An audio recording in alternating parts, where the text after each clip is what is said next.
Assalamu alaikum. Get to know your Lord. First part of the Right Belief series by Sheikh Karim Abu Zaid. This dynamic literary work of art's main goal is to revive an understanding the names and attributes of Allah. And understanding the name and attributes of Allah will elevate our faith, strengthen us, and keep us steadfast. This wonderful book is now available in an audiobook format and can be found free of charge on YouTube, channel Karim Abu Zaid. Get to know your Lord. You have nothing to lose.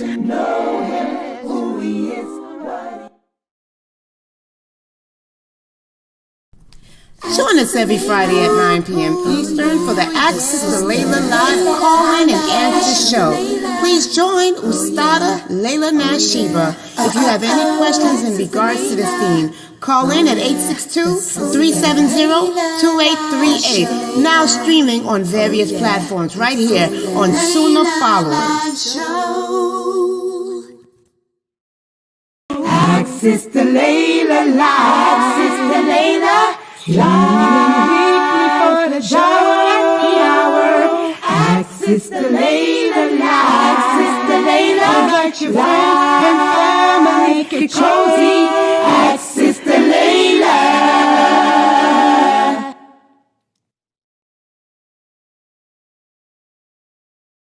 Whoever's doing this. And by the way, what are you getting a pierce today? Let's talk about it. Any other questions? This is gonna be good.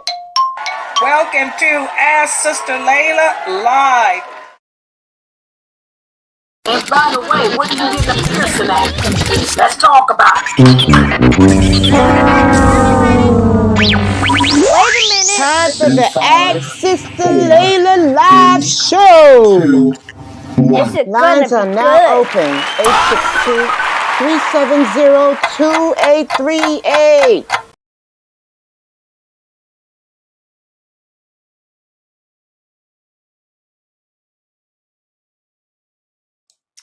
Okay, excuse me.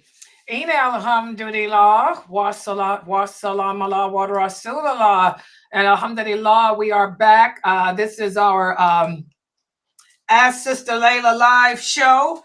And again, this is our time for you to call in and ask your questions about Islam.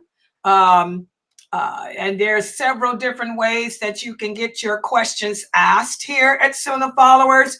For those of you who are on Facebook, and for those of you who are on YouTube, those of you who are on LinkedIn, those of you who are on Twitter, those of you who are on DLive, and those of you who are listening on Twitch, what you have to do is type your question there on the screen. And inshallah, I should be able to see. And in turn, I can answer your questions about Islam.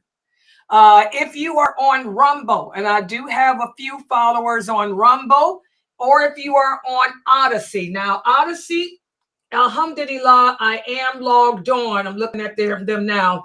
If you are on Odyssey, don't worry. I will be able to see your questions because I am logged in on Odyssey.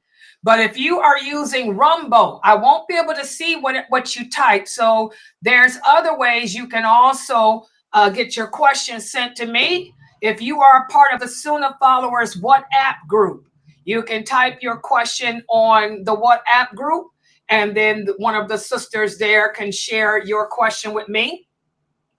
Or you can, for those of you who have my private phone, you can text me and I'll see your text. Or you can call the number 862-370-2838 using WhatsApp or whatnot. And we do have operators standing by to take your call. Let me make sure I got the phone on too, which it is. Just to charge it up. Yeah, the phone lines are open.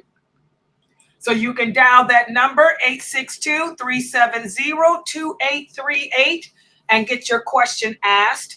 If the line is busy, which it shouldn't be because we don't get that many calls, but if the line is busy, just leave the message and we'll get it. We'll still get your question because it'll email itself to us. Or if you would like to ask the question in person, feel free to join the Sunnah Followers Zoom room. I see a question there. And you can simply go to www.sunnahfollowers.net, join the Zoom room, and you can use the microphone to get your question asked, or you can type your question on the screen, or however you would like to do it. And also, for those of you who are in the Zoom room, do not private message me, because if you send me a private message, I am not going to see it, because even though you can see me, I can't see you because I am looking through a streaming program. So type your question on the screen there, or you can send it to Sister Fame. And inshallah, Sister Fame will then pose the question to me. Is that better? It's not as bright. How about that purple there? It's not as bright. Is that better for one of the sisters? I put it on purple instead of pink. Whichever one shows up best on TV. Which one looks best on TV? The bright pink or the purple? The purple. I'll keep the purple for right now. How about that? I mix it up. So that's how you can get your question asked. Just type it on the screen or call it in or join the Zoom room, basically. And again, any questions are good questions. In fact, I've gotten some feedback recently. A lot of people really enjoy watching and listening to my Q&A show. It's not that often that I get positive feedback. Well, I have been receiving some very positive feedback from a lot of you who've been watching me. And one of the things that you've been saying is that you really like how when I do answer a question, I explain it, I go into detail. That's important. You know, you like how I go into detail and how I'll give the answer based on what Allah said or what the Prophet said, and I detail that why they said it. And you have been saying that you liked how I also will throw in examples. When I answer the questions, I throw in examples from the companions and how their examples relate to what's happening to us today as a ummah. So may Allah bless you guys for that, sharing that positive feedback with me. And I'm happy to hear that, because that's what I'm taught to do as a daya. That's what Sheikh Morsi has always taught me to do as my teacher, to answer based on Quran and Sunnah, to be detailed in my answer without being too detailed. And to always, he's taught me and trained me to always provide an example from the companions, because that's important. Because as Muslims, our understanding of this religion is supposed to be the understanding that those companions had. But unfortunately, as you guys know today, a lot of people are practicing Islam, and we are so far away from having the understanding that the companions had about our religion, that's why Allah has sent this war to us. Because Allah says that whenever we deviate from Islam and its truthfulness, whenever we deviate away from practicing Islam with the correct understanding, which is what those companions had, we can always expect war. We can always expect calamities to befall us as a nation. Expect that there will be earthquakes, there will be hail falling from the sky, and everything else as a result. So it's no mystery to us. So, any questions? You guys can start typing them on the screen now. And I put this there again. That's the call-in number, 862-370-2838. Or you can join the Zoom room at www.sunnahfollowers.net and get on the microphone and type your question.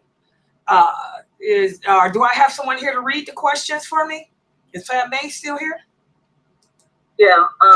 The first question on YouTube says, in order to pass and get through challenges that Allah sends us, do we have the understanding of the religion that the companions had, and do we have to have their faith and their practice? Okay, I don't understand the question because I just explained that if your understanding of this religion is not the same that the understanding that the companions had, then you're not practicing true Islam. Everybody understand that?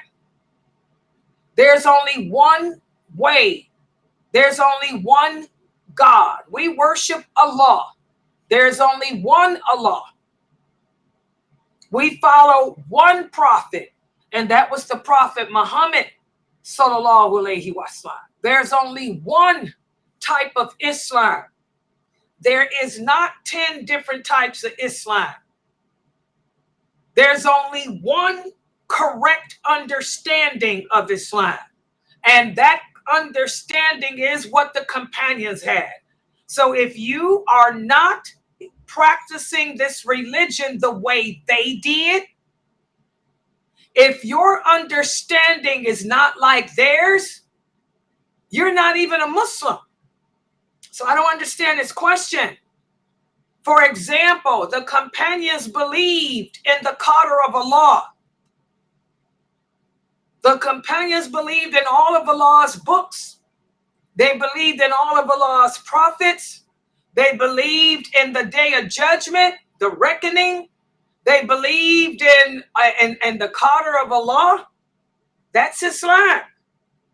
If you're a person, you call yourself a Muslim, but you don't believe in the prophets of Allah, or you don't believe in the Allah's angels, or you don't believe in Allah's qadr, you ain't no Muslim. So do you understand the answer, Brother Marar? There is only one Islam. So of course you have to practice this religion the way they did. They are the example for us. Who are the examples for us? It ain't St. Thomas. It ain't St. Nicholas. It's the companions. So if you are not like them in your actions, if you are not like them in your behavior, if you do not pray like them, you do not believe what they believe, you are not even a Muslim. Do you understand, Brother Marar? Does that answer your question? I hope that's clear. So I really don't understand that. I don't know what he was really asking. If I misunderstood your question, type it a different way. Yeah.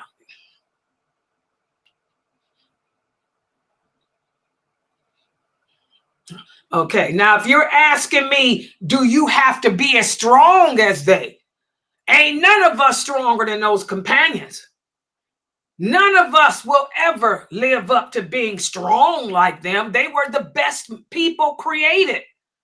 That's just the same as asking, are we stronger than the prophets? No. The prophets of Allah are the strongest and best men in faith created. The companions of the prophet, sallallahu alaihi wasallam, they were strong in faith.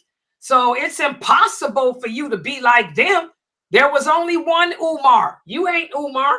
There was only one Aisha. I ain't Aisha. There was only one Muhammad sallallahu alaihi wasallam. There was only one. Each and every one of us is one. We're all different. None of us are equal. So of course you can't be strong as them. But does that mean that because they're different that I can't aspire to be strong? But if you were asking about your belief system, you have to believe that what those companions believed. If your belief system is not like theirs, you ain't no Muslim. But as far as do I have to be, you will never be an Abu Bakr. You will never be a Umar. But you can aspire to be strong in your practice like them. I could never be Aisha, radiallahu anha, but I try my best every day to imitate her. And long as you do, inshallah, you will make it to paradise. All right, next question. The next question is, what did the Prophet Muhammad ﷺ said about the black dog? Is a black dog considered evil? No. No, this is another hadith that gets miscontorted, excuse me, or distorted. The allergies are so bad. It's so hot here. The Prophet sallallahu alaihi wasallam said that Shaitan, of course, he's the father of the jinn. He's a jinn. And the jinn can take on the form, just like angels can take on the form of animals. The jinn can take on the form of animals too. Okay? The Prophet Muhammad sallallahu alaihi wasallam said, if you happen to see a black dog with a white spot under his throat, then that is Iblis taking on the appearance of a dog. That's the hadith. Did he say all black dogs are evil? No. Did he say all black dogs are Iblis? No. He said if you see a black dog with a white spot under its throat, that could be Iblis. And Allah knows best. Okay? Next question. Can a Muslim woman, or does a Muslim woman need to have a male relative or a husband to go to umrah? A Muslim woman cannot go anywhere on this planet unless she has a protector with her. And Allah made that law for our protection as women, because the world is a terrible place. Y'all see, turn on the news. And who is the protector of the woman? It has to be a man that she cannot marry because he's closely related to her. Because only a man that I cannot marry can touch me. When a woman makes Hajj, it's the biggest jihad she will ever encounter. The woman will be hit. She'll be spit upon. She'll go through a lot of abuse. So you're going to need a man to protect you. A man that will throw his body on top of yours to protect you from being punched by the men who want you to move out their way. You're gonna need a man that can throw himself over you to avoid being spit at because you are a woman standing next to a man. You're gonna need a man who can pick you up off the ground if you pass out from the heat. Because the other men that can't touch you because they're not mahrams, they will walk over you. They're not going to break their Hajj for you. So for these reasons and more, a woman can't make Hajj or travel anywhere else without a mahram. And who are the mahrams for the woman? My father, my brother, my nephew, my uncle, my grandfather, my sons, my grandsons. Those are my mahrams. Those are the men that can touch me legally in Islam. Because when you make Hajj, do you think a man is going to break his Hajj to pick you up? because you were stupid enough and disobedient to Allah, you chose to make Hajj without a mahram. When that's a condition, the Prophet Muhammad sallallahu alaihi wasallam told us the conditions of Hajj. And one of the conditions of Hajj for a woman is she has to have a mahram. Because you chose to disobey Allah. Do you? Because you're hard-headed. Do you think that a brother who is making Hajj to be forgiven for his sins is going to help you up off the ground and totally destroy his Hajj? Because you were the disobedient woman who chose to go alone. I wouldn't. I just look at you, shake my head, and step over you. Might even step on you a little bit. You never know. Life happens. You know. How dare you disobey Allah? So no, you cannot make Hajj without a mahram. If you don't have a mahram, that means you don't meet the criteria. And it's not just Hajj. It's traveling anywhere. It's for your protection, sisters. And Allah knows best. Any other questions? Next question is, I see that the mosque nowadays perform multiple Eid prayers and multiple Jummah prayers to accommodate the people. Did the Prophet or his companions ever did this, or is this an innovation? Okay, hold on for 1 second. I'm trying to find my, it's hot in here. I don't know where my button is. Oh. I'm sorry, it is so hot. The temperature, because I was cooking, the temperature dropped, so I had to turn my air up, and also I got me a thing. Okay, repeat the question again, please. Go ahead. The question is, I see that the mosque nowadays perform multiple Eid prayers and multiple Jummah prayers to accommodate the people. Did the Prophet or his companions ever did this, or No. is this an innovation? This is innovation. It's also signs of the last hour. What can I say? We will innovate. It's innovations. That's why Allah sent the war. That's why we have the war against Islam. Anytime we deviate away from practicing Islam the correct way, anytime we deviate from having the understanding that those original companions had, expect war, expect earthquakes, expect tidal waves, expect famine, expect Allah's punishment. And Allah knows best. Yeah. The next question is, can a Muslim girl get a career as a construction worker or a maintenance technician? Okay, this is something that we talked about. We've been speaking about all week here at my website. And we also talked about one of the signs of the last hour. The Prophet sallallahu alaihi wasallam said, if you live to see these signs all happening at the same time, and he gave a whole list of them. And of that list was the reversal of gender roles.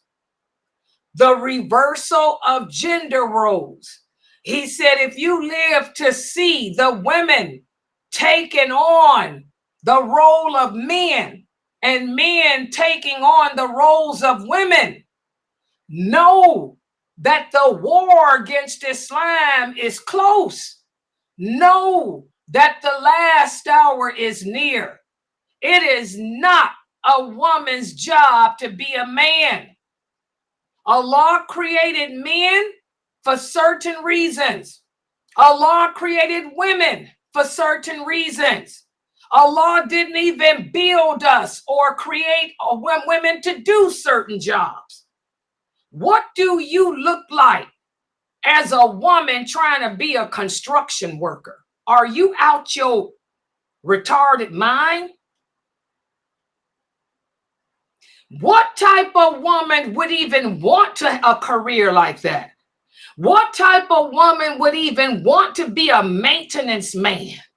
It doesn't even, it sounds like an oxymoron.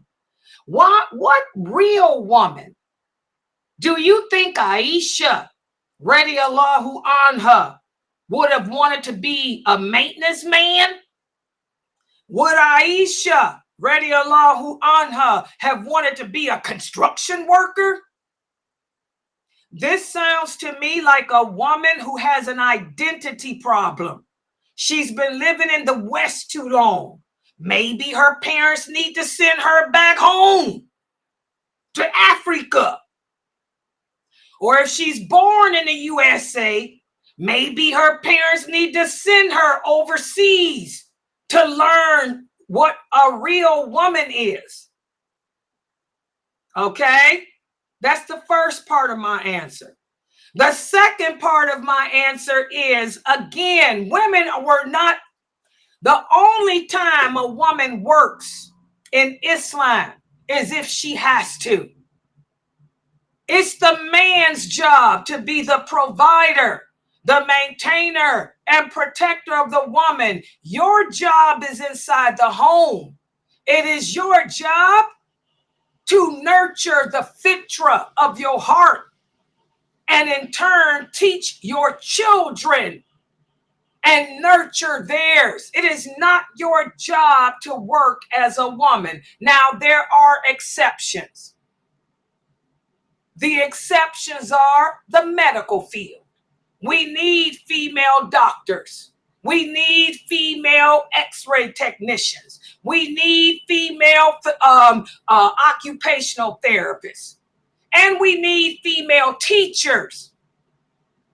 And we need nurses. Other than that, is there a need for a woman to work? And is there a need for you to be a maintenance man? Aren't there enough men who are maintenance men? Hello, oxymoron. Is there a need for you to be a construction worker? Aren't there enough workers who are male who do construction? And what are you working for? That ain't your job. You better get married. You better try to birth some children and teach them the deen. That's your job as a woman. The only time we work in Islam as women is if we have to. If you don't have to work, then you're an idiot. Again, the exception. The exception being the medical field and teaching. Now, me, I just retired. I worked for 36 years. I had no choice because I don't have a husband to provide, to maintain. I don't have no brothers and uncles and grandparents to take care of me. So I had to work. And when I chose a job that would not violate my Muslim identity. I'm a woman. I ain't no man. You ain't gonna see Laila cleaning no toilets like a maintenance man. And you ain't gonna see me on the street pumping it up either. You never forget what you are and who you are. And whatever we do as Muslim women, we do with class and dignity. How can a female construction worker, that ain't no job of dignity. That ain't no job of class. A maintenance worker? You want to be a maintenance man? Where's the dignity in fixing a toilet?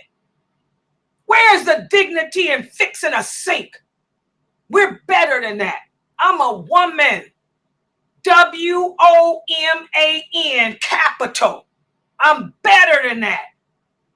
So for whoever asked the question, it seems to me that the person needs to learn the religion and learn what her role is. Make sure you're here for Dr. Asim's class tomorrow, because he will be talking about the role of women in Islam, 4 p.m. Eastern Standard Time.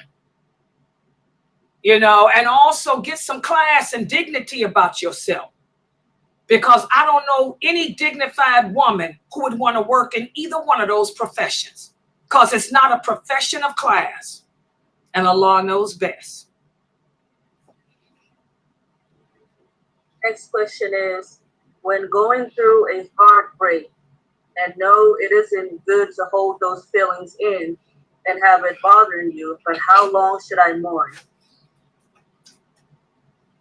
There's nothing in Islam that puts a time limit on diseases of the heart, because all of us are different. Some of us bounce back from hardships better than others. The only time that Allah puts a time limit is if you were married and your husband dies and you are a widow. The time limit in that case is you have to stay in his home. Even that's not about your heart. It's about maintenance. For the woman whose husband died, she has to stay in his home for 4 months and 10 days because his family has to take care of her. And Allah has given her 4 months and 10 days to find a new life. But that has nothing to do with the sicknesses of the heart. You're going to have to pull yourself out of that depression. Pull yourself out of that sickness. And the way to do that is by making dua to Allah, asking Allah to help you to overcome the sickness of the heart. Okay? If your husband divorced you and you are hereby divorced, you ask Allah to give you the ability to move on, give you the ability to accept his decree and move on. But there is no time limit, because every person is different. But you want to make it as quick as possible because life is short. And you don't want to end up being a woman who loves some man more than you did Allah. Because should you die, now you died in disbelief. And Allah knows best. The next question is, does a woman take her husband's last name when getting married? No. As Muslim, we are not kafir women. We are Muslim women. And we keep the name of our fathers. This is how we can keep track of our relatives. This is how we know what our family ties are. How is it that the Arabic people can trace their roots all the way back? They can trace their roots all the way back to the beginning of time, because the women never took on a name of nobody but their father. But a Western women, we have to do ancestry.com tests. Okay? And I can tell you Allah speaks the truth, because I did an ancestry.com and I did 23andMe, not for my father. I already knew my father was Arabic, and I already knew what family he came from. But I did it for my mother's side. My mother is not Arabic. She's American. Okay? And boy, when I did it, there my father, his people, all the way to the beginning of time. Okay? My mother, it was weird. But I ended up paying extra money tracking her people down too, the Gitones. I'm from the Gitone Viking line. Hello, Viking. All right? But we do not take on the name of no man. No, you keep the name of your father. And any of you Muslim women that do that, you're committing a big sin. This is a horrific sin. The Prophet ﷺ said, do not call your children or yourselves by somebody else's name. Do not call yourself or ascribe yourself to a family that you don't come from. Whoever does that, this is a grievous sin. That's why adoption is haram. So no, you do not take on the name of your father, of your husband. And if you sisters are Bantu, you guys are the same. Bantus can trace their roots back to Adam and Eve too, because the Bantu women don't do that either. So you sisters are gonna have to stop becoming Western women And you're going to have to learn how to maintain your Muslim identity. Just because you live in America, you're going to have to separate what contradicts Islam. You're going to have to practice wala wal bara. Anything that comes between your Muslim identity, you have nothing to do with it. I've been married several times. I never married any man through the court system in America. And I ain't never took on no dude's name. And Allah knows best. All right? That's real important for you sisters. A lot of you sisters are African and you know better. You keep the name of your father. You don't come to America and change your African heritage to some kafir crap, some melting pot. Why would you even want to take on that man's name? Who is he? He ain't no God. What if you get divorced? How are you going to get rid of it? All your credit, everything you got is in his name? Are you women crazy? Don't nobody own you but Allah. That ain't love. That's ignorance. That is not love. That's ignorance. You don't allow yourself to lose your identity to anyone, because man will let you down and you'll end up looking like a fool. Trust in Allah. He'll never let you down, and you'll always come out a winner by obeying him. You keep your Bantu name. SubhanAllah. I mean, I'm telling you, you parents, y'all might want to consider sending your children back to Africa, because I see a lot of these African kids come to America and grow up and lose everything that they had good about them. And they become just like these Western broken American women. American women are broken, man. Y'all need to send these children back home. When they reach puberty, send them back home. SubhanAllah. Get them married. Get them married to somebody back home. Get those girls married to somebody back home. Not nobody here. SubhanAllah. And Allah knows best. It's good advice, I'm telling y'all. Real good advice. Yeah. That's sad. That's why my sister never raised her kids here. My sister never said, I ain't never raising my kids in America. They ain't never coming there. That's why my nieces don't come here. They do better back home. Come over here and get a Western identity, and you lose everything good about you. You lose your morals. You lose your identity as a Muslim.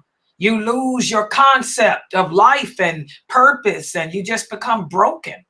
American women are broken, man. Especially African American, especially Black women in America, because America is such a racist country. The Black women had to become men too. They never had the pleasure of being a woman, because their men were broken out of being men. And you want that type of lifestyle for yourself? Are you crazy? Y'all better send those girls back to Africa. Yeah. Any other questions? Then, yeah, Sister Precious had her set of questions. Go ahead, Precious.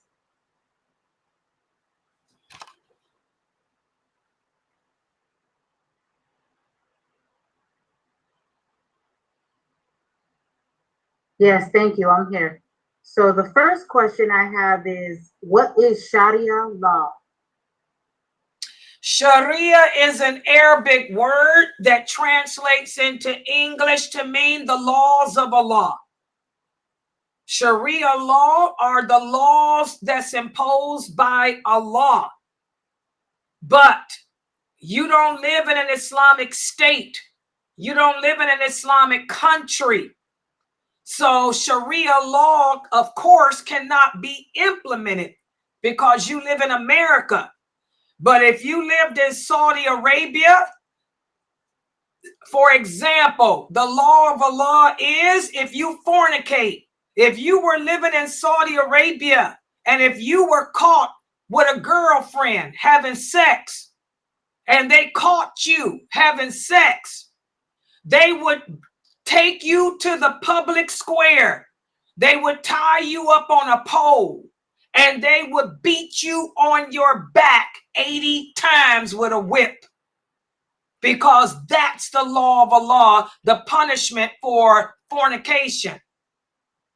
If you were living in Saudi Arabia and you were a married man and you were having sex with a married woman and you were caught and found guilty, they would take you to the public square. And I repeat, this is all done publicly.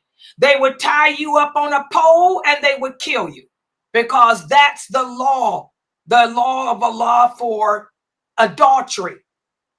So when you hear people referring to Sharia law, they're speaking about the punishments, the laws of Allah and the punishments that He assigned to them. But since you are not in Saudi Arabia, you can forget it, because you cannot implement Sharia law in a non-Muslim country. And Allah knows best. You understand now? Yes. Next question is eating escargot, snails, and frog legs permissible? There is nothing in Islam that forbids us from eating snails. Allah says in the Quran, everything that comes from the sea is good and clean, including its dead. So you can eat snails. In regards to frogs, you got two different opinions. Frogs, some of them do live in the sea. But there are also some frogs that live on land. So you got different views. Some of the scholars say if it's because a frog lives halfway in the sea and halfway in the land, no, you can't eat it. Then there's other scholars that say it's still an animal of the sea, so you can eat it. And even with the companions, some of the companions had a different view on that too. So Allah knows best. And by the way, is Sister Mina here? Sister Mina? I'm here. Okay, I just got a message from Dialpad. Can you log on and see who that is? It just bopped on my computer.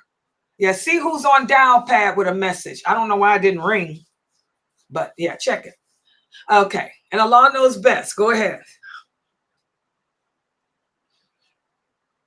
Okay, the next question is, I know we can't wear open-toe shoes, but is there an exception for a special occasion, such as graduation or when getting married?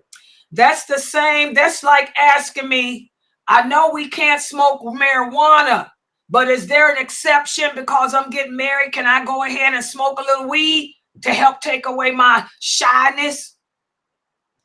Allah's laws are His laws, and there are no exceptions unless it's life and death.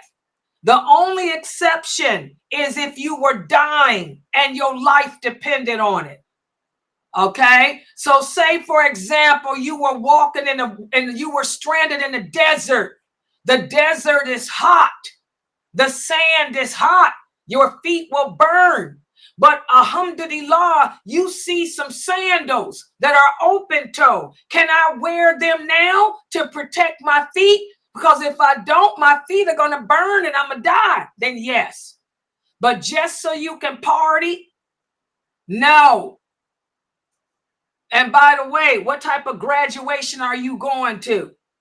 That's another question. Do Muslims, remember, we're supposed to learn well better.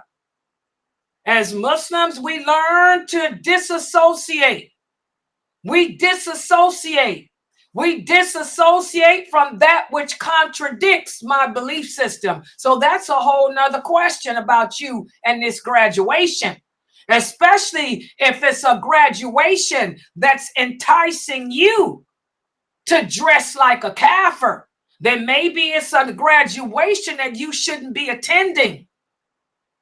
And even with the marriage, there's guidelines to that. What type of marriage celebration is this? A marriage celebration that's requiring you to contradict your Islamic morality, your Islamic virtues. Then maybe that's a wedding you ain't supposed to be attending.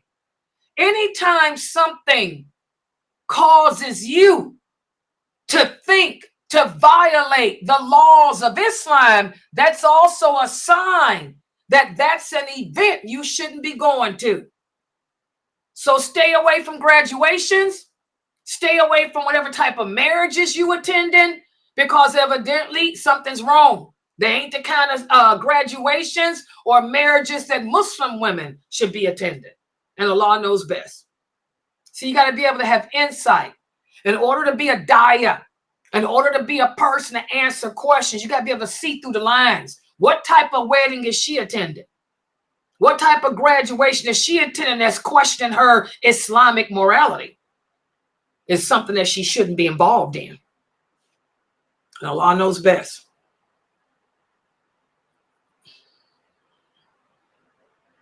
So the final question I have is, the Prophet ﷺ says he saw Angel Jibril in his original form, and there was pearls. Oh, he has 600 wings with pearls, rubies, and diamonds dripping from each wing. So does that mean the jewels that are discovered in the mountains and the dirt are from the falling wings of the angel? No. First of all, second of all, that question, that hadith is questionable by some. Okay, but I want you guys to remember that the Prophet sallallahu alaihi wasallam said nothing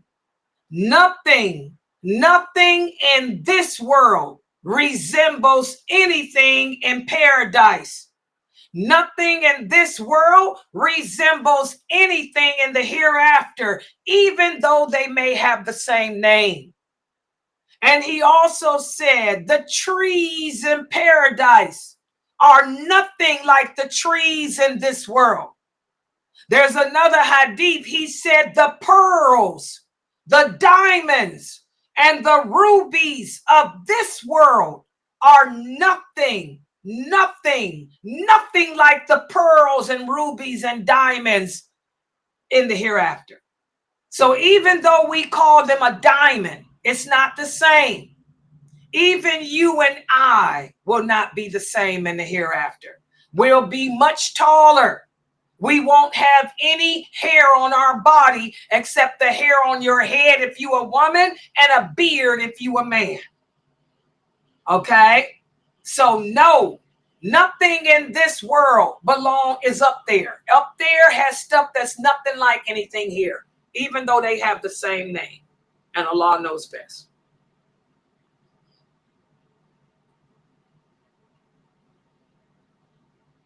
Yeah, and what's questionable about that hadith, some of the scholars say the hadith, the part about the pearls and rubies falling from his wings, they said that that's not authentic.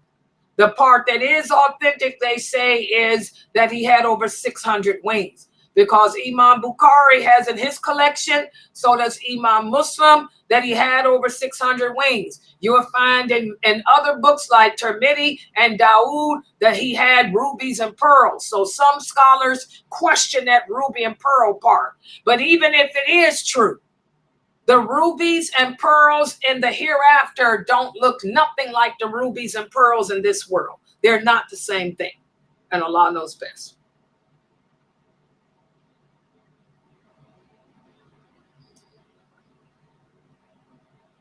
Yeah. Okay. You see the question on YouTube? Let me read this one. Sister Reefy, she said, are boys allowed to join the military? they pay for college, and you can make a salary. The answer is no. No. No, unless you were living in a Muslim country and it was a Muslim military. Does everybody understand that? Why would you want your son to join a non-Muslim country's military when all non-Muslim countries are fighting against the Muslims? It doesn't make sense. It's an oxymoron. Remember, as Muslims, our allegiance is supposed to be to Allah, to the Prophet Muhammad, sallallahu alaihi wasallam, to the religion of Islam, and to all Muslims on the earth. Our allegiance is not to non-Muslims. We disassociate from them. We are not a part of them. Okay? And this is another reason why Allah has sent war to the Muslim world. Okay? The Prophet said the day will come whereas we will sell our religion for a miserable price. We will become so in love with the life of this world, about the money of this world, the colleges of this world, looking for a freebie, looking for a free ride, like we talked about earlier, looking for a freebie, that we will sell our deen and our souls for it. We will fight against Muslims. We will even kill Muslims so you can get a cheap check. And by the way, the check from the military is cheap. They don't make no money. Who told y'all they make money? Unless you a sergeant or lieutenant that did years of service, you ain't making no money in no United States Army or military. Are y'all crazy? Your sons will be killing Muslims. And like the Prophet, sallallahu, anyone who takes the life of another Muslim will be in hell forever. So is your son selling his soul and being in hell forever worth a $2,000 check? $2,000 is poor. That's welfare in America. What's $2,000? I make that in one day when I was working. That's poverty. Is going to the hellfire worth it, or a free ride to college? Was it worth it? No. We don't join kafir militaries. Now, if you were living in a Muslim country, it's different. But you live in America. America is not a Muslim country and never will be. You are fighting against Muslims. You will be pledging allegiance not to Allah. You will be pledging allegiance to the United States of America. The United States of America will be your God, your ruler, your leader. And America is a Zionist country. And America includes Canada. Canada is not a Muslim country either. Canada is a Zionist kafir country. Who told you guys that Canada was a Muslim state? Anybody that thinks Canada is a Muslim country, you got a problem. That ain't no Muslim country. They just as twisted as America. In fact, they do what America tells them to do. Okay? And Allah knows best. Yeah, Sister Queen, it happens. They try to, and I'm going to tell you what they do to Muslims. America, and that includes Canada, because Canada's part of America. America wants to get Muslim kids in the military. Can anybody figure out why? Why does America, why does the kafir want to hire Muslim children for their military? It's common sense. Can y'all figure out why? Why? Come on, get on the mic. Why would a non-Muslim country want Muslim children to join their military? It doesn't take a PhD to figure this out. But we are so simple-minded. Can anybody tell me why?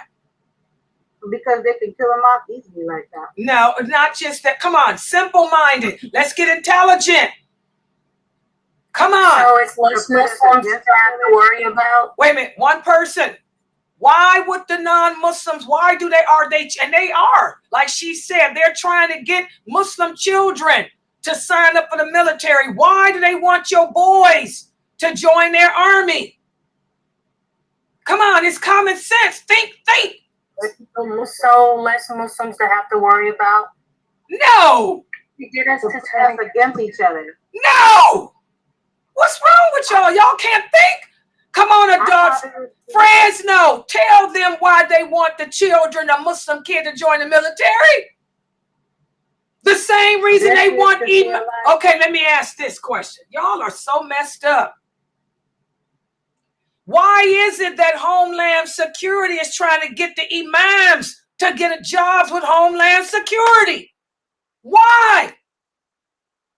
Why is it that the American government to spy? Exactly. Y'all got to think. This is the simple-minded. Remember, the prophet said another one of the signs of the last hour. My nation will become simple-minded. They won't be able to think. They won't be able to figure out the simple things.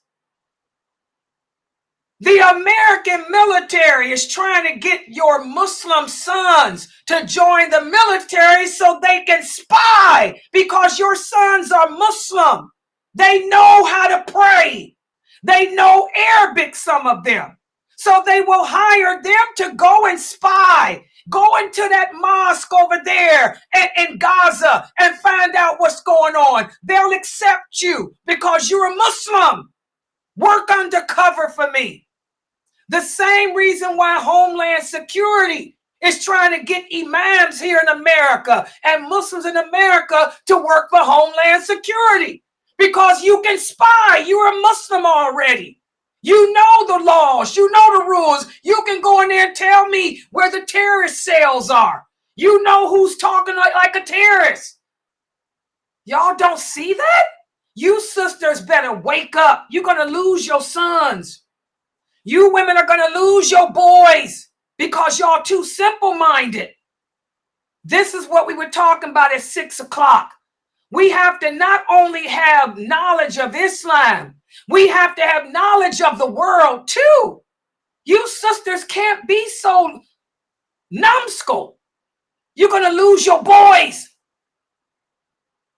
If they ain't going to kill them because they black, they're going to try to hire them to be spies. And then the Muslims are going to kill them when they find out they're a spy. You women better wake up. Think. These are times of war. These are times of war. They coming after your boys and your girls too. They're going to want your daughters to spy too. Homeland Security is going to offer them a job. And the pay is pretty good.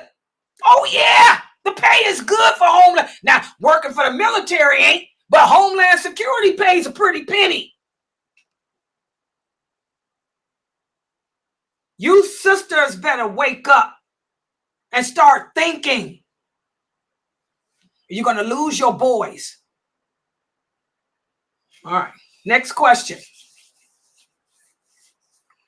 The next question is, when the prophet said, if any pest enters your home, you have the rights to kill it, does this include that you can also kill an ant if it enters your home? Okay, this is a good question. And the way to answer it is we have to ask ourselves, what is a pest? And I know Brother Ahmed is young. He doesn't know. What is a pest? I want somebody to go to dictionary.com. I tell you guys all the time, my young kids, carry a dictionary with you. Look up the meaning of a pest. That's not an Arabic word. That's English, P-E-S-T.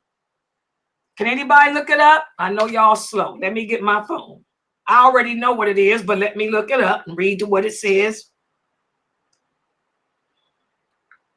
That degree in English pays out.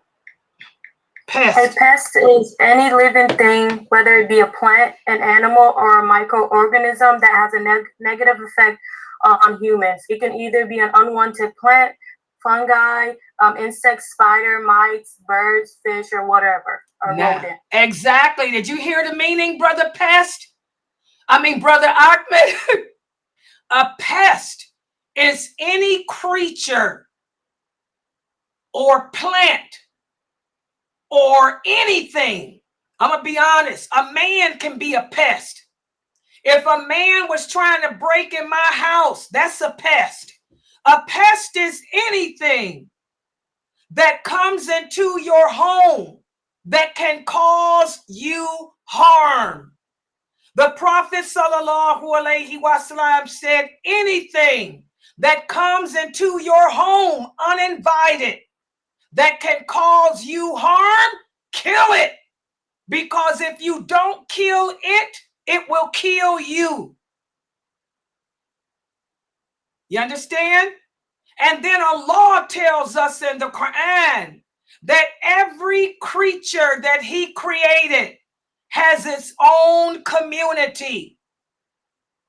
The fish have their own communities. They live in the ocean. Ants have their own community. They live outside in the ant holes. Birds have their own community. Every creation that Allah created has its own place to live and survive. Your home, this is our home. This is not the place for an ant. This is not the place for a fly. This is not the place for a rat. Rats live underground. This is not the place for an alligator. This is not the place for a snake. This is not the place for a peeping Tom. So if you find anything in your house that's there uninvited, take it out. That includes spiders, that includes rats, roaches, ants, and unwanted visitors. Because like the prophet said, if you don't take them out, they're going to take you out. Do you know how many people end up in emergency from a spider bite? Do you know how many people almost die from ant bites? Pests are unwanted. They don't belong in your house because Allah gave them their own environment to live in outside. So when they come in your house, you better get them out. Get you some ant motel. Get you some raid. Call the Orkin man. Orkin, have them come take them out, because if you don't take them out, they get ready to bite you and they can take you out. And Allah knows best. Y'all see that? Y'all see how Islam is not just a religion, but it's a beautiful way of life. Mina, did you see that Sunnah followers thing? Can we? Yeah, when I went on there, I didn't see no messages or no one. I got it. Says, can we talk? It must be on your private because I checked everybody's. 218. Dial this number back. Okay. I'm going to type it for you. Hold on, guys. Oh. I'm going to type it. Let me type it to her in the Zoom room. I know the Zoom room people don't care. Here you go.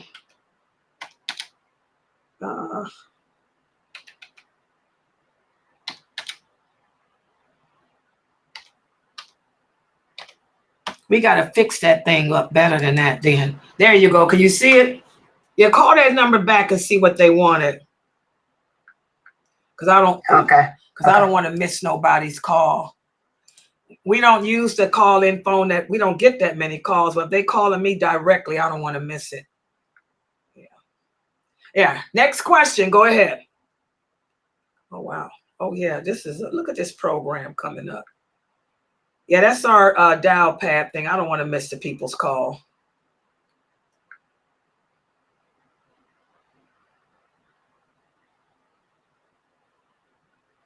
Okay, yeah, I see it here. Yeah, any other questions? Go ahead. And while I'm on here, I see some text here. Okay, let me read these text questions here. I'm sorry, I didn't see this.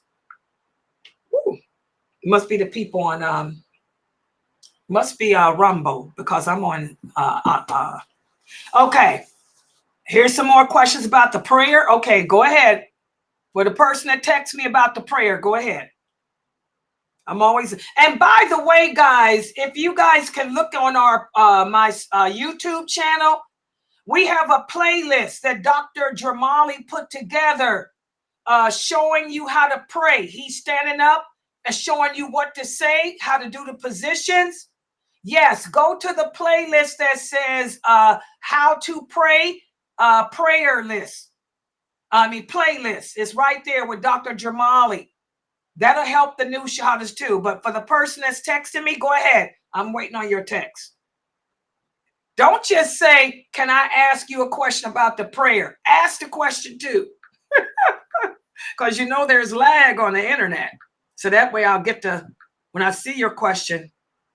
Oh, okay. Here's another one. Wait a minute. Here's another one too, y'all. Okay. Okay, this sister here is asking, she said, Sister Laila, I am a new convert. We're going through a bad heat wave. I was listening to your lecture on wearing your hijab over your chest. I get so hot. What do I do? Okay, I know, sister, stay in your house. If it's too hot, then do like me. Stay home in your air conditioning. The heat wave is everywhere, guys. You know, even here where I live, it is over 107 degrees outside, the humidity. That's why I haven't been anywhere.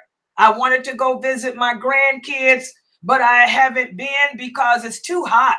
You know, even with air conditioning in my car, it's too hot. So I just stay home, you know. But we cannot just break the laws. And this is something that I want you new shahadas to understand. We cannot break the laws of Allah just because we're hot, just because we want to go to a graduation party. No, you know, if it's hot, stay home, stay in your air conditioning.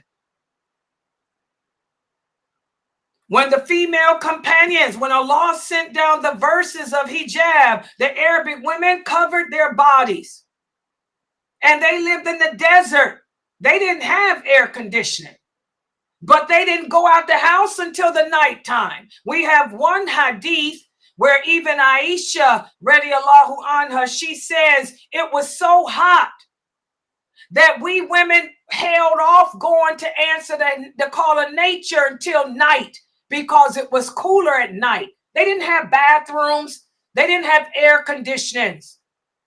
So they would stay in the house until the sun set. When it cooled off, that's when they would all go to answer the call of nature as in a group. The Arabic women, the Muslim women would go together in a group to answer the call of nature at night because it cooled off. So who are you?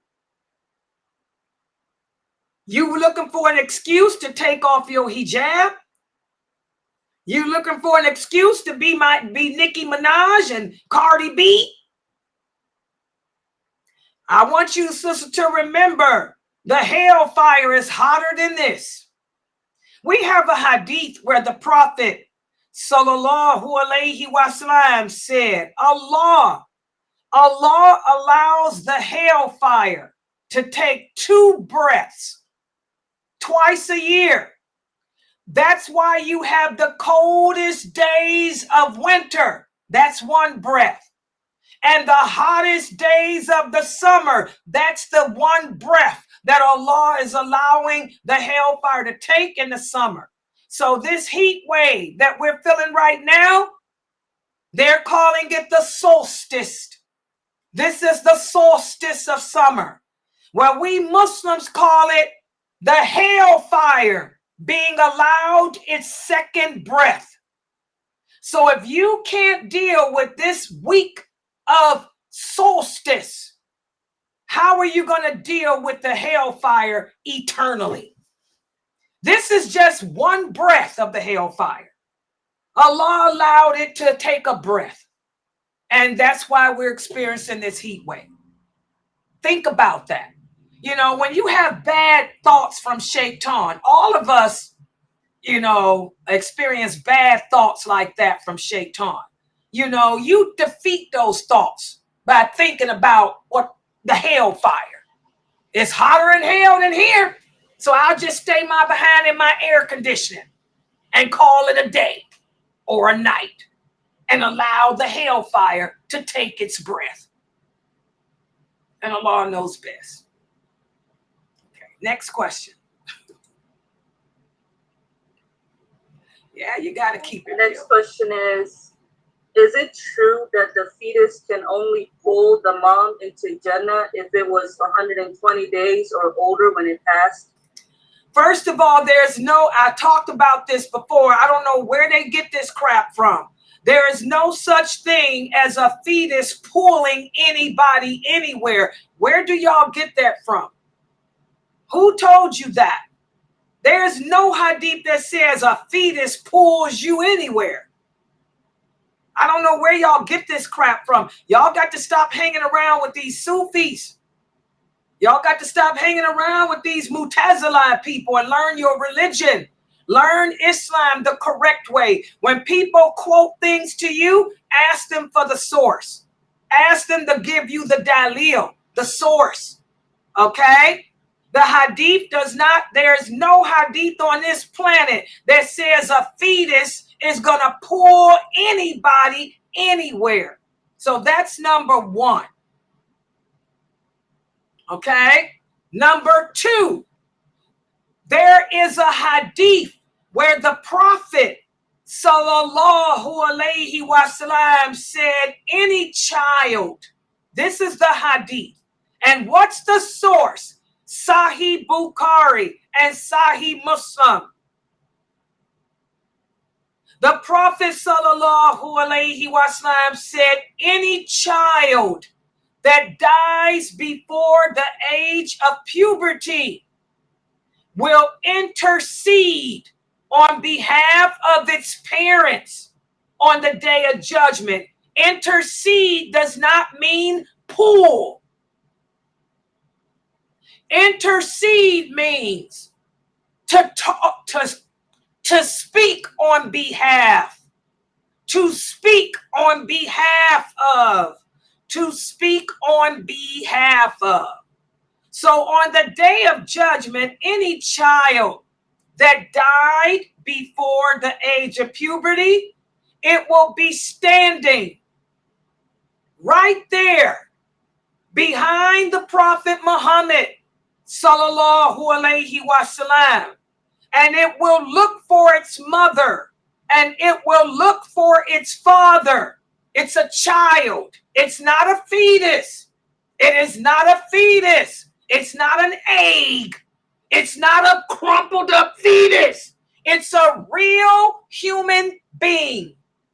Do you guys understand? It's not no fetus. It's a human child. It will look for its mother. It will look for its father. And then it will run to them. It'll grab them by their finger. And they will say, I am the child that you lost. It will not say, I am a fetus. I'm an egg. No, it's going to grab you by your finger. You're not even going to know who it is. And it's going to say, I am the child that you lost. And then it will say, because of the patience, the way you endured my loss, and the patience you had with the decree of Allah, I am now going to ask Allah to forgive you of your sins. This is the hadith. What's the source? What's the source? Sahih Bukhari and Muslim. And that child will then say, oh Allah. It will turn and face the throne of Allah. And it will say, oh Allah, please forgive my mother. Please forgive my father of their sins because they lost me and did not even know me. And they accepted that with dignity and with humility. Please forgive them of their sins. That's the hadith. So all this stuff about a fetus coming out, walking, how the heck a fetus gonna walk or talk? And a fetus reaching down in hell? What would a fetus do reaching down in hell for? Pulling you out? Pulling you out of where? Y'all better tell these people to stop making up stories about Islam. Islam is a beautiful religion, an excellent way of life. Everything makes sense. When you come upon people speaking silly like that, look at them and say, excuse me, give me your source. And I keep telling y'all, most of the hadiths are not authentic. Most hadiths that people give y'all are not authentic. That's why I tell my students, stick with Bukhari and Muslim. All the hadiths in Bukhari and Muslim are authentic. So, but again, listen to that hadith. The child will only do that if you were patient with the decree of Allah. You understand that hadith? If you are a woman who had a miscarriage and you kept saying, why? Why did this happen to me, Allah? That's not a person who's going to be interceded for. The condition of the child interceding for you is you must have accepted the decree of Allah without complaining, without asking why. You understand? But if you one of them women that can't get over it, ain't nobody interceded for you. And Allah knows best. Ask the person, do they understand the hadith now? Because this is the second time that question came up. That's the authentic hadith. Ain't no fetus doing nothing. How they gonna pull you anywhere? It'll be a child. The parent won't even know who you are. You'll tell them, I'm the child you lost. Okay, and then I'm going to answer her question. Yes, good question. I'm going to finish that hadith. After that child intercedes for you, if the parents were patient with the qadr of Allah and accepting of it, then when the child will enter paradise whether the parents does or not. Let's put that part straight. If the parent was not patient, Allah ain't gonna let him go. But after the child intercedes for you, what happens to the child? That child will then take its place in paradise. But will it go in paradise as a child? No. Because the Prophet sallallahu alaihi wasallam said, anyone from this world who enters paradise will enter paradise at the age of 32. So that child that you lost, that miscarried child, was from this world.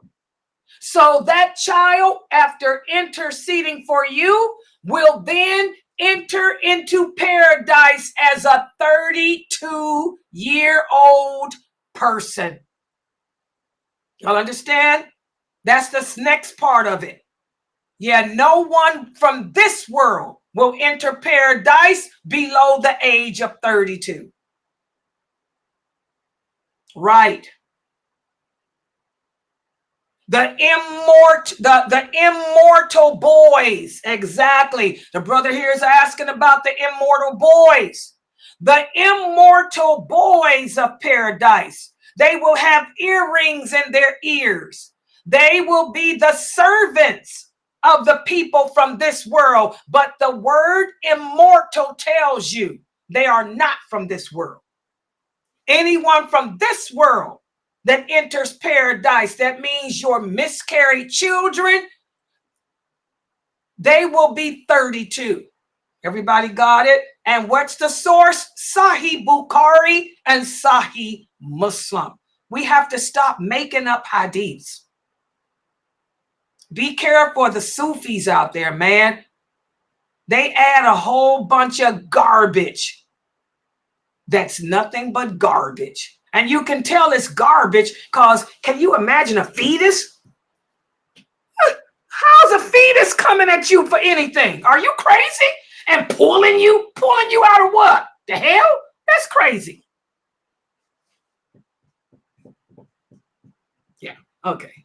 La knows best. Next question. Go ahead.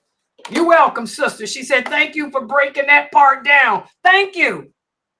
Yeah, that's my job. I'm going to break it down in plain English. Make it simple. Yeah. Next question is, on the day of judgment, will we be standing in front of the children of Gaza or any people who were oppressed? Okay, we have to understand, guys, the children of Gaza are no different than the children of the Prophet Muhammad, sallallahu alaihi wasallam. The children of Gaza are no different than the children of Adam. The children of Gaza are nothing but children.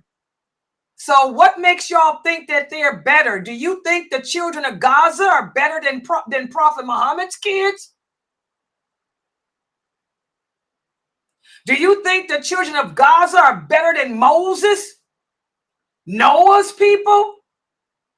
You know, we're all Muslim. What is this about Gaza? Repeat the question. That doesn't make sense. Repeat the question again so I can try to clean it up. Say it again. Yeah, the question says, on the day of judgment, will we be standing in front of the children of Gaza or any people who are oppressed?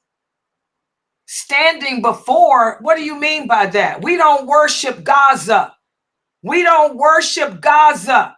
This is why Allah sent war to Gaza, because Muslims don't understand that Gaza belongs to Allah.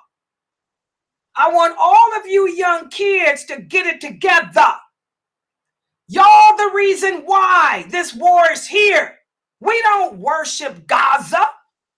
Why would I stand before a person from Gaza? Who are they? They ain't no better than me. We stand before Allah. What's wrong with you Muslims today? I don't understand the question. Say it again.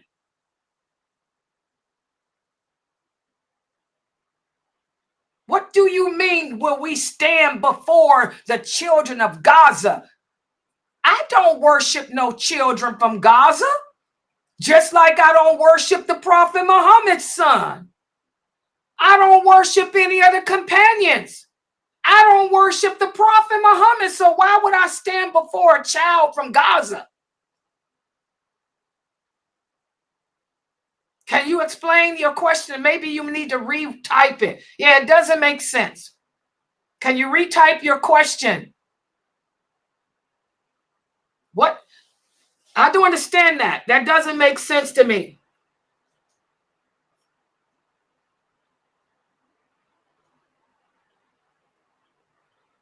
I don't understand that. Oh, it's Sister Saba? Sister Saba, stop hanging around with Muslims that don't practice this religion. Stop hanging around with Muslims that don't understand La ilaha illallah Muhammadur Rasulullah. Stop hanging around with Muslims that talk about stuff and they don't even pray. I bet you the sister that told you that don't wear a hijab either, do she? The sister that told you that we're going to stand in front of children of Gaza, does she wear hijab? Ask her when is the last time she made salat. Ask her, who does she pray to? Does she pray to Allah or does she pray to Gaza? Ask her, where's her allegiance? Who is her allegiance to? Whoever this woman is sounds crazy to me. And she's one of the reasons why Allah has sent war. That is the most ridiculous question I've ever heard. Yeah. Sister Saba, stay away from women like that. She's probably not even a practicing Muslim. Sounds like some serious Aqidah issues. That's why we have war. We worship man. We worship the land. We worship people. We have allegiance to the earth, allegiance to the land, allegiance to children, but our allegiance is not to Allah. Ain't that sad? That's sad. Yeah. Sister Saba, find some better people to hang around with, sweetheart. She's probably a Kharijite anyway. That's the Kharijite way of thinking, unfortunately. And Allah knows best. Any other questions? That's disgusting.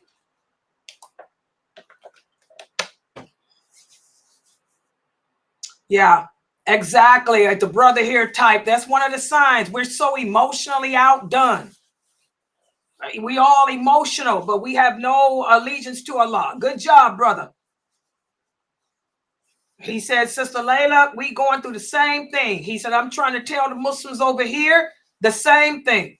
This is one of the famous duet that wants to be on my talk show, but I ain't letting them on here. He said he's been trying to tell people the same thing, all caught up on children. And the sad thing is, guys, when the Muslims, when the companions fought the battle of Badr, a lot of the people that fought with them were children. There was one female, she said, "Oh, Prophet of Allah, my 2 sons, and you know they all I got. You know how I love my 2 boys. Both my sons were killed in the battle. I lost both of my sons." The prophet said, both of your sons are green birds flying around the throne of Allah. They in the highest level of paradise. They're in El Firdaus. She said, that's all I wanted to know. Because give me a poll. I'm getting ready to fight too. You know, do you all think this the first kids that died? Kids have been dying in war for centuries. Like the prophet said, don't cry for the children. Don't cry for the children, because the children are green birds that fly around the throne of Allah. They're in a better place than any of us. And Allah spared them from the filth and the shirk of this world. So that's why I'm telling you, whoever this woman is that told you that, she's got some Aqidah issues. Because if she didn't, she wouldn't be crying over any children. The children are in a better place. And they'll be the ones to intercede on behalf of their family members. Their family members. You know, y'all sisters got to stop hanging around with Muslims that don't practice this religion. And y'all need to stop getting involved in this political crap. The war came from Allah. So why would Allah make you stand in front of children to be judged? Why is Allah, who brought the war here, gonna make me stand in front of some children on the day of judgment? Does that even make sense? Why would Allah do that? Stupid. All right. Next question.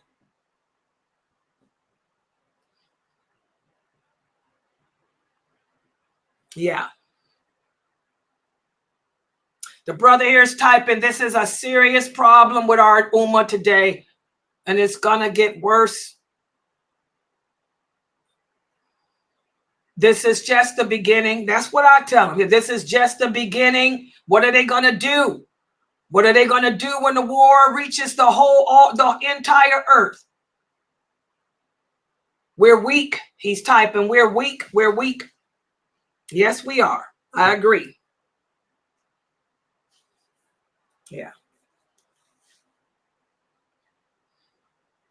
Ignorance. Ignorance is bliss.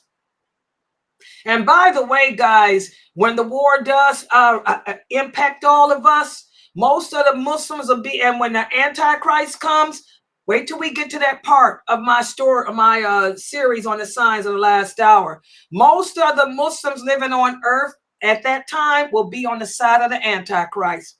There ain't gonna be but a few people supporting the Mahdi. When the Mahdi comes, most Muslims will be fighting against him. They ain't gonna accept him as the Mahdi. So, and this is why, because we're so ignorant of our religion. We're emotionally distraught, feeble-minded people. Feeble-minded and emotional, not intelligent. Sad. Yeah. Any questions in the Zoom room, sister, family? Yeah. Okay. One more. Yeah, go ahead. Last one says, okay,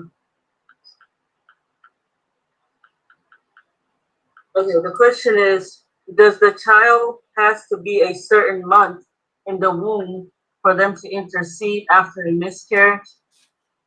There is nothing that mentions anything about that either. Long as it was a child, any child. The prophet said any child. He didn't put no months on it, no time on it. If you were pregnant, that was a human being. You understand? So any pregnancy that a woman has and she loses the baby, it will intercede. Y'all understand? So it doesn't matter if it was as long as it was a pregnancy.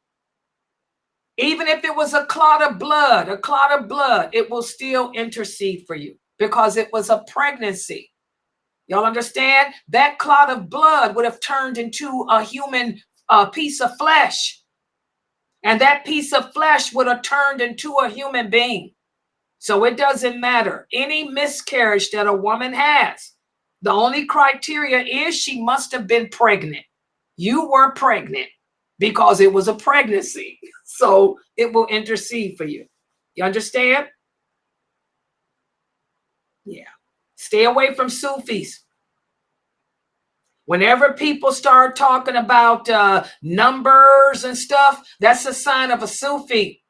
Remember, the Prophet ﷺ said in an authentic hadith, there are certain signs that may be indicative of innovation. Okay, if they give you a certain time, a certain number, a certain day, or a certain way, or a certain reason, they have to provide the evidence from the Quran or from the Prophet where he said that. If they can't provide the evidence, then that's a sign that you're innovating, that the person is innovating something to you. Okay? And this is what the Sufis are big on. They're big on certain time, certain day, certain reason. But you ask them to bring the dalil, they can't bring it. Okay? And Allah knows best. Okay? If you had a miscarriage, if you were pregnant, sister, and had a miscarriage, get over it. Allah will, that child will intercede for you. And in the meantime, make dua, asking Allah to help you get through this and try to get pregnant again. Get busy. Get back getting busy with your husband and try to make another one and keep it moving. We got to keep it moving. Life is too short to get caught up on things that's out of our control. Allah is the one that brings life and death, Allah is the one in control. So it's too short to get caught up on that. You had a miscarriage. I mean, I've had miscarriages too. I had about 3 or 4. Oh yeah. I got married when I was 14. I had about 3 or 4 miscarriages. You just got to keep it going, girlfriend. Get over it. Keep it moving. Get busy. You and your husband get busy. It'll happen, inshallah. Yeah. Next question. Go ahead.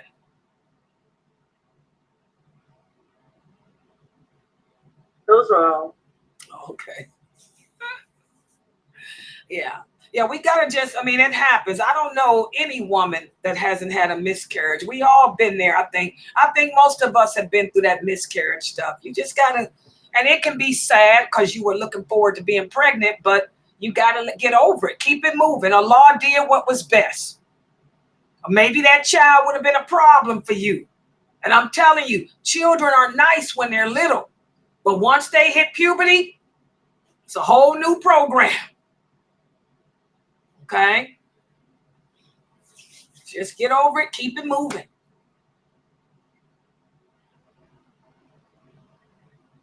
There's one question here. It says, do all children intercede for their parents even if you are not Muslim? Oh, nobody will be interceding for a kafir. I'm sorry, guys. There will be no kafirs in paradise. There will be no kafirs in paradise. There will be no kafirs in paradise, and the children are innocent. What does that mean? The children believe in the fitra. The children have the fitra. They're not going to be interceding for any kafirs. No, nobody. The Prophet Muhammad's not going to intercede for them. There will be no intercession. On the day of judgment, the non-believers will not be questioned. They will be dragged by their faces and thrown in hell. That's it. That's it. Anybody that dies upon a way other than Islam, they have nothing coming. They're in hell now while they're in their grave. And on the day of judgment, Allah will resurrect them. And then the angels will drag them by their faces and throw them in hell. No intercession. Nobody's going to want to intercede. Nobody cares about them because on that day, the truth is already acknowledged. The kafirs will be blaming each other as they're hauled off to the hellfire. So no, any miscarriages they had, those children are in green birds flying around Allah's throne. And on the day of judgment, the children of the non-believers will thank the Prophet Muhammad because the Prophet Muhammad sallallahu alaihi wasallam made dua, asking Allah to not hold the children of the unbelievers accountable for their parents being unbelievers.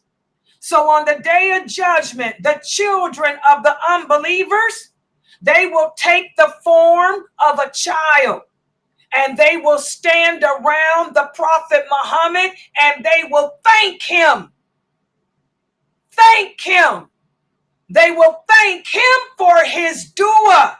And then they will be led by the angels through the gates of paradise. They will be 32 and they will live their lives.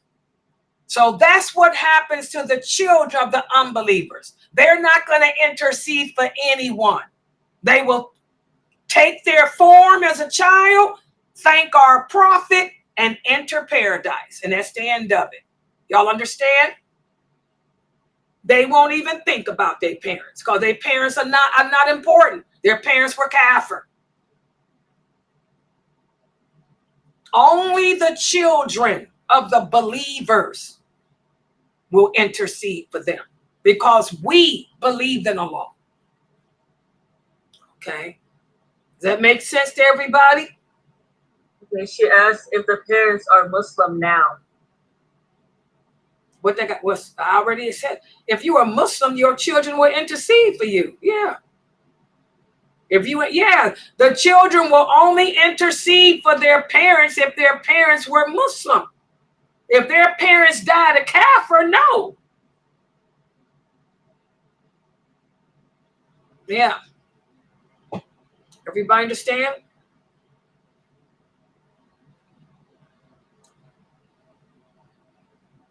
Yeah, paradise, the day of judgment.